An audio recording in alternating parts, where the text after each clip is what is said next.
What's up, guys? So this is Two Winged Rants. The idea behind the show is take me a bit to the left, take him a bit to the right, and just kind of cut through the bullshit, get to the root of it all. We're also not going to do that today. We're going to look at dumbass memes. But I saw one that I thought brought an interesting idea to the table, so I wanted to see what my right-wing comrade... All right, so what do you think about this number? Let's see, what does it say? I'll read it out to the audience. So, on one side, we have normal capitalism. It's capitalism only for the wealthy. Managers are chosen by a totalitarian unit at the top. So, like, a CEO or a board of executives, you know, or a district manager or whatever appoints other managers, a lot of times from the outside. A lot of times they're not even from inside the company, which I can understand being frustrating. If you've been working at the same company for 12 years, then some douchebag with a BA takes the job you want. That's totally annoying when you gotta train your boss how to do his job. Like, stinking guy. And that's something that like, you get that shit. It's fucking annoying. So the other idea is supercapitalism, capitalism for all those who work. So basically, managers compete in the marketplace of ideas. So this looks like a ballot. So this looks more like the workers are actually voting for who they want to be the manager versus the other. Is this like a manager by popular opinion? Like, yeah, it's like a democratic workplace. So, and the idea behind that is supercapitalism. So I don't know. I don't know exactly, but... do you have any examples of that? Like, yes. Actually happening? Yeah, isn't that... I wrote an article about that, actually. I don't know about exactly this, but yeah, this is called... Dr. Richard Wolff talks about this a lot. It's called Workplace Democracy. Okay. I'm trying to think of an example, because... there's been a few. Most co-ops are run this way, especially if they're a worker co-op. They're usually run this way. So that would be an example. I feel like a poser because I literally write a newsletter for a place called Works, which is worker ownership and cooperation resources services. So they actually are a fund for co-ops, but I don't. And I've written I write their newsletter, but so there's the Ars Medi Bakery in California. This is the reason why it's tough is because the name of my article was actually called "Why Are There Only 400 Worker-Owned Co-ops in the fucking USA?" There's only 400 worker co-ops, and not all of them are going to actually be this democratic. I mean, the goal behind worker co-ops is to be democratic, but when we talk about democratic workplaces, we have to think about it in two different ways: ownership and management. All right, so democratic ownership is going to be decentralized ownership. So over here with capitalism, you could see this guy as the manager who was appointed by this guy. Yeah, so like the owner I think right there. In that bottom one, the blue guy is appointing this other guy, right? Yeah. Yep. Yeah, that makes sense. And then I kind of saw it as this blue guy appoints the pink guy, and now the pink guy becomes a lower blue guy. Maybe I'm wrong. I guess this is probably the same blue guy, but that sucks. Yeah, so it's a cycle. Yeah, and it's basically, though, I guess the point, though, is basically over here you're going to have both private ownership and private management. And by private, I mean non-democratic. I mean hierarchical. Over here, you don't know what the ownership is like, but definitely the management is democratic. So would that be in like in this example over on the right, or that would be there right too, right? Yeah. So this example on the right, would that be something more geared towards like a company that does like profit sharing and like stuff like that, where like the employees have a stake in the company?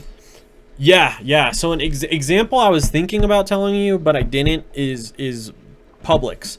The reason why I didn't bring that up as my first example is because Publix is such a weird, like, you don't know what you want to call it because it's half private corporation, half cooperative. But basically Publix is like that. But Publix is like that in the sense that the managers are not decided by the employees.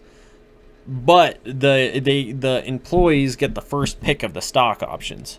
Okay. So they're part. So the employees actually are part ownership of the company, but not to the extent where the CEO isn't. Well, like the CEO has millions of dollars. You know. So the CEO still has control of the company, but all the employees have stakes in it. Yeah. Right. Yeah. Okay. So I guess now that we understand the idea a little bit better, what do you think of it?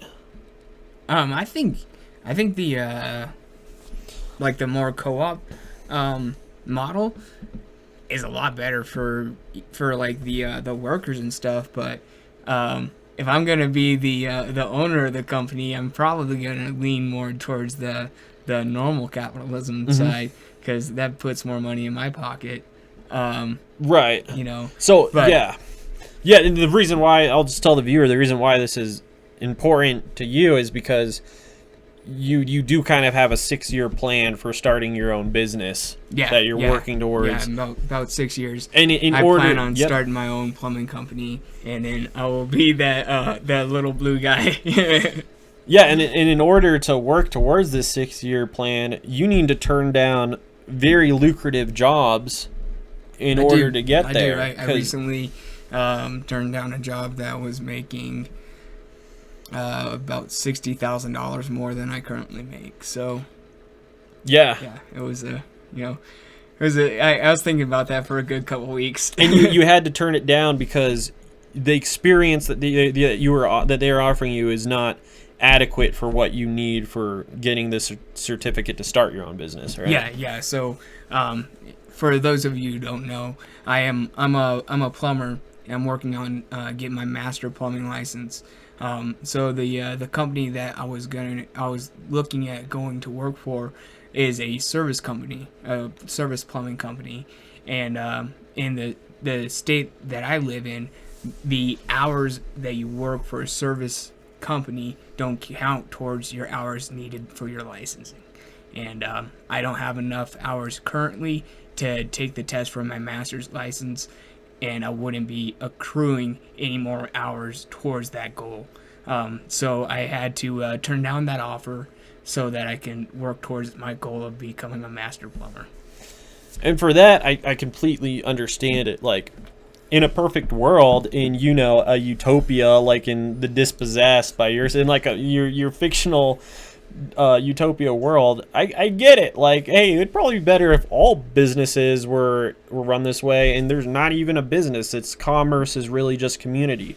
I get that. Now, in our current world, I also understand that if someone is missing out on $60,000 every year for 5 years or whatever, it's because they won't really want to start their own business.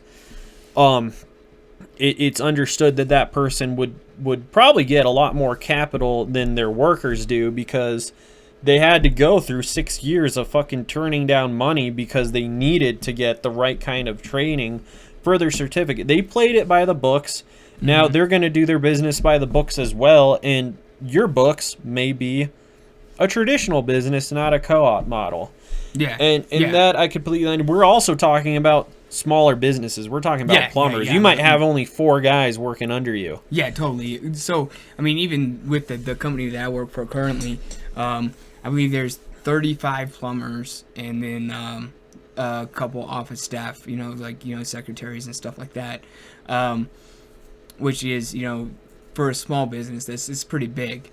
And I doubt that I would get that big, especially in the first couple of years. But so I'm looking at a small business, and I would be trying to get as much of that surplus value as I possibly can. But of course, as I'm sure you've realized in working, the way to keep your workers from trying to start a union, or in this case a democratic co-op, is to keep them happy. Yeah, no, definitely keep them happy. I mean, if that means end of the year bonuses or, you know, quarterly bonuses or whatever it takes to, you know, make sure your guys are happy, you know, treat them right. You know, I do definitely think that is a way, to, you know, make sure everything in the workplace is good, because if your employees are happy with where, you know working for you, you pay them a livable wage, you take care, you know, like, you know, help them out with healthcare and, you know, 401ks and you know, all those things that an employer should provide for their employee, then, you know, that also eats into the surplus value, you know. Yeah. All of that, you know, it affects that surplus value that you're getting from those employees. Say, like, in my model for plumbing, you know, you call out any plumber to your house or whatever, it's like $100 an hour for the plumber to be at your house for every hour that they're at your house. Say, and then you pay that plumber, or like, the company is paying that guy like $21 an hour, you know, $21 to $30 an hour, to be doing the work, but they're taking the rest of that money. And with that extra money, you know, obviously have to, you know, pay for stuff like car insurance and the vehicles and the gas and, you know, all the materials and, you know, so on and so forth.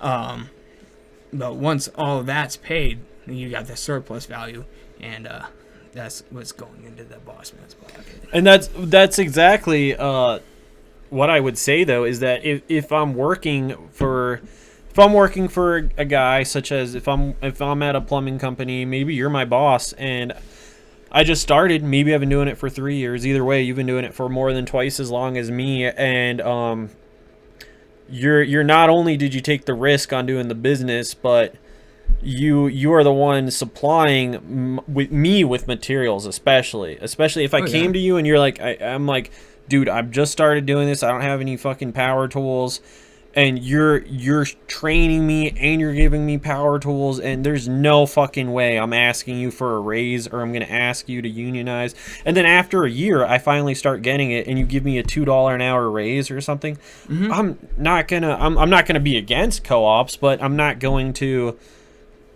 even consider forcing that upon you. Now, no, you're earning your place. Like, you're in those those first couple years before you're licensed, you're still in an apprenticeship.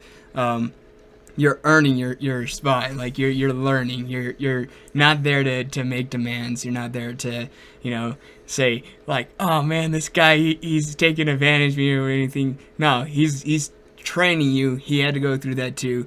You know, it is what it is. That's the way it works. If you don't like it, you join the union. And definitely with these smaller companies, it's a lot easier to see, okay, this dude is like the alpha male of the group. He's been doing this for 6 years. He has the certifications. He's got the trucks. If you want to be in the truck, you got to get good with Buck. It's very easy to see that. But I do want to pause it real quick, though, that when I worked at Walmart a while ago, back when, you know, a minimum wage was like $8 an hour, it freaking sucked. And the first thing they do is show you an anti-union video. Really? And then you also hear from people that, in fact, I think I heard it from the classroom that I was in, the HR class, as if it was a good thing. But they tell you that it's all anti-union propaganda. That's like the very first thing they hammer into you. And they also talk to you about how the Walmart has their own private union busting team with fighter pilots. And I mean, These are people that I honest to God, I don't think these people do anything else for salary. I think this is literally a team of about a dozen men who are just permanently paid probably $100,000, $200,000 a year. This isn't a conspiracy theory. This is like Walmart HQ told me this, that are literally just on fucking standby for if something happens, they go and they bust the union. Wow. And I've never heard of that, but and by fighter, I know that sounds crazy. By fighter pilots, I don't mean like in Latin America they'd probably kill you because they don't care about brown people. But in America, I'm not saying that the Walmart team is going to come down and shoot some teenagers that are Bernie Sanders fans or whatever. I mean that they're going to talk to you, and there's probably going to be a bit of a private mercenary vibe. But I'm not sure exactly what that's going to entail. Man, that sounds like a bunch of, like, rent-a-cops, like, busting it in, like, no, conform, like. And that's why it's scary. And that's the thing that I like about some conservatives like you're able to get why that kind of tyranny is just as scary as government tyranny, right? Yeah, I mean, that's pretty ridiculous. And, something else I want to say real quick is that, a while ago, there are some conspiracies going around because a few Walmarts, I forget what state, but like 5 Walmarts all in the same state closed down around the same time. Really? And a lot of the conspiracies were saying these are going to be FEMA camps. And this was part of the FEMA camp conspiracy where it was like you're going to be rounded up and it's going to be like the Holocaust. And it's like... No, they got actual facilities for that. They don't need to take down your Walmart. To use a Walmart. But right. But that's what the theory was at the time, right? Was that it was this like makeshift FEMA, like they'd even show you they'd have a picture of a barbed wire fence and then a picture of a Walmart and then be like, are these two close? What's going on here? Even though they're different pictures and. But no, there actually was something that was going on. So, eventually they had to come out with an official narrative. The official narrative was plumbing issues. That didn't make any fucking sense because how did all 5 of these Walmart just it's just such a bro, what happened, man? This is a just off the cuff theory. And it's anyway. Just off the cuff theory, the workers from Walmart unionized and poured concrete down the drains of the toilets, and then wow, just that I'm not fucking kidding. I'm not kidding. That actually connected the dots. Because let me tell you what actually happened might have been that, but that's awesome. But so to recap real quick, about 5 Walmarts all in the same state closed down. And conspiracy theorists thought that they were going to be FEMA camp. This was around the time Obama was president, so everyone thought there's going to be everything's going to be FEMA camps. Liberal rounding tyranny. Up the white people. So it was that kind of vibe, but then they came out and said plumbing issues, and that just made the conspiracy theorists more confused because they're like, how did these 5 fucking Walmarts all have plumbing issues? So what you said was awesome because. I do not have any way to confirm that this is true. In fact, nobody does because this isn't reported on. But some people that actually lived in that area, there is one guy in particular on Reddit. I need to dig this up and find it at some time. But someone that was on Reddit, he actually worked at one of those Walmarts, and he said what happened was the stores were starting to unionize. And in fact, it might have even been just one of the stores started to unionize, so they just closed all of it down. I can't remember, but it was something like maybe one of them was like really about to unionize, and then the other ones were kind of picking up wind of it. So for Walmart, it's actually that if they had like an actual solidarity, direct action. Don't want to say general strike, but basically like some type of cat strike action across the board, they'd take a huge loss. So they would rather wipe out 5 of their stores, which is a fraction of a % of their revenue, rather than risk mass unionization, which could get up to a 10% loss of their revenue. But what you said was actually cool as fuck because that's actually kind of possible. Like, I don't think that's what happened, but that's just a possible theory. That is possible. That kind of connects it. That's not the first time that I've heard of somebody like pouring concrete down a toilet drain, like fast acting concrete. So there's a certain mix that you can get where once it hits water, it takes like 30 seconds to harden. So for that, I'm giving people bad advice. No, this is great advice. Pouring it in the toilet, flushing that toilet, and then before it reaches the main sewer, it's hardened, and your plumbing is jacked, and you gotta do a lot of work. Are you saying that that's what people should do to their boss's bathrooms if they don't like their boss? No, don't do that. It's a bad idea.